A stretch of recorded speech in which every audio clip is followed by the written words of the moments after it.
So, implicit bias is an intriguing concept, but it wouldn't do us much good if we had no way of assessing it.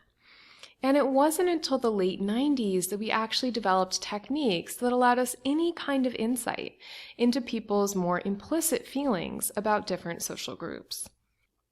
So the following group of researchers, Brian Nosek, Mahzarin Banaji, and Tony Greenwald, developed this test called the Implicit Associations Test that used a computer task that by measuring your reaction times when categorizing black and white faces and positively and negatively valenced words is actually able to get a measure of how closely you associate white and black with these concepts of positivity and negativity.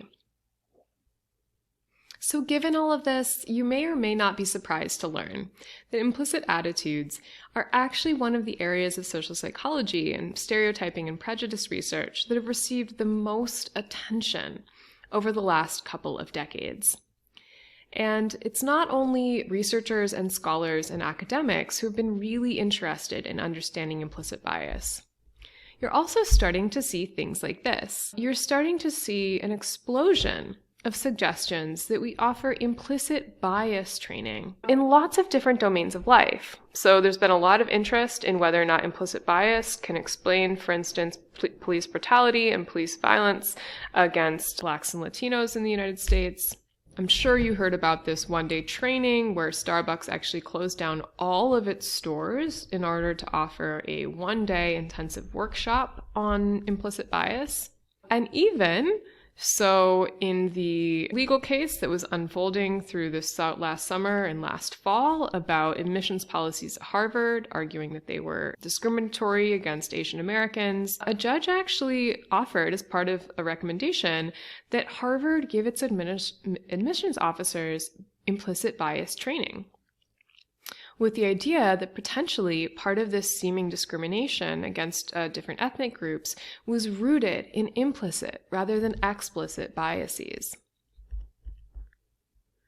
So, if it is in fact the case that most bias in the modern-day United States is implicit rather than being overt and explicit, it would be really cool if we could actually also conquer discrimination and bias at the implicit level.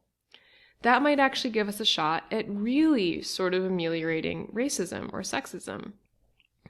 Unfortunately, all of our available evidence actually indicates that implicit attitudes may be harder to change than explicit attitudes. Recent work has actually looked at 17 different kinds of interventions that were all intended to shift implicit biases. These include interventions like training people to be aware of their implicit biases, and some of these different interventions seemed to work at first. About half of the 17 interventions that were tried actually did have a measurable positive impact in getting people to reduce their implicit bias.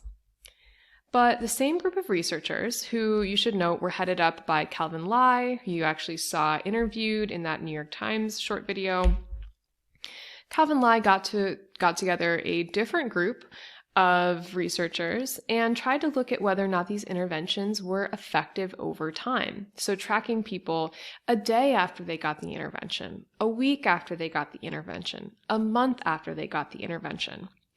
And Calvin Lai found that there were basically none of these interventions that caused measurable change that lasted for more than a day. So you can briefly push around the associations that people have, but they're really hard to completely rewire. And this might sound really disappointing, but I also want you to consider that these implicit associations are rooted in a lifetime of experience. Even if you're a college student, that means you're talking about 18 years of experience with the world and media imagery and advertisements and things you've heard your friends and parents say.